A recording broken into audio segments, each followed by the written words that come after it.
Divine sign దైవ సంకేతం సోమవారం మే 5, 2025. దేవుని నుండి ఒక సూచన. ఆదికాండము 5:22. హనోకు మెతూషెలను కనిన తర్వాత 300 ఏండ్లు దేవునితో నడుచుచు కుమారులను కుమార్తెలను కనెను. ఈనాటి దైవాంశము హానోకు. హెబ్రీ 11:5. విశ్వాసమును బట్టి హనోకు మరణము చూడకుండానట్లు కొనిపోబడెను. అతడు కొనిపోబడక మునుపు దేవునికి ఇష్టుడయుండెనని సాక్ష్యము పొందెను. కాగా దేవుడు అతని కొనిపోయెను గనుక అతడు కనబడలేదు. హనోకు ఆదాము నుండి 7వ తరం వాడు.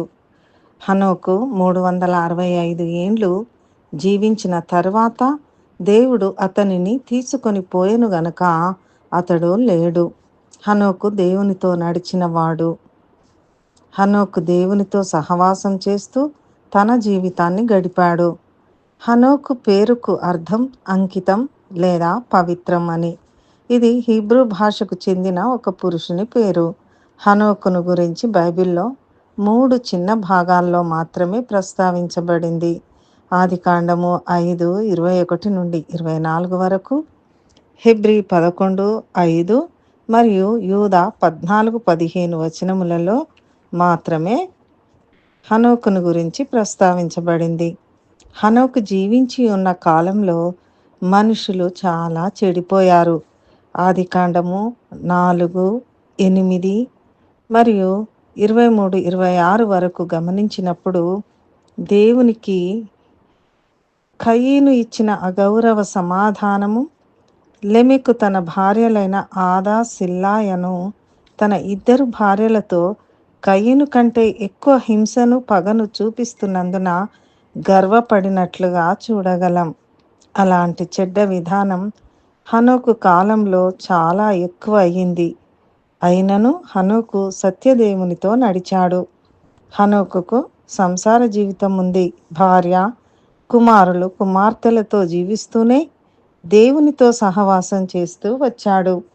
యూదా 14-15 వచనముల ప్రకారం హనోకు ప్రభువు తన వేవేల పరిశుద్ధుల పరివారముతో వచ్చెను అని ప్రవచించినట్లుగా వ్రాయబడి ఉంది. హనోకు దేవునికి ఇష్టుడై ఉండెను. విశ్వాసం లేకుండా దేవునికి ఇష్టుడై ఉండుట అసాధ్యము గనుక హనోకు ధైర్యంగా చూపించిన విశ్వాసాన్ని మనము కూడా కలిగి ఉండవలెనని కోరుకుందాం. ఈ సందర్భముగా దేవుడు మనతో మాట్లాడుచున్న దైవాంశము హెబ్రీ 11:16. అయితే వారు మరి శ్రేష్టమైన దేశమును అనగా పరలోక సంబంధమైన దేశమును కోరుచున్నారు. అందుచేత తాను వారి దేవుడనని అనిపించుకొనుటకు దేవుడు వారిని గూర్చి సిగ్గుపడడు. దేవుడు మనలా దీవించి హనోకు వలె మనము కూడా దేవునికి ఇష్టలమై విశ్వాసాన్ని కలిగి ఉండుటకు దేవుడు తన కృప మనకు దయచేయునుగాక. ప్రార్థన. మా ప్రియ పరలోక తండ్రి, హనోకు వలె నీతో సహవాసం చేస్తూ నీతో నడుచుటకు నీ కృప మాకు దయచేయము.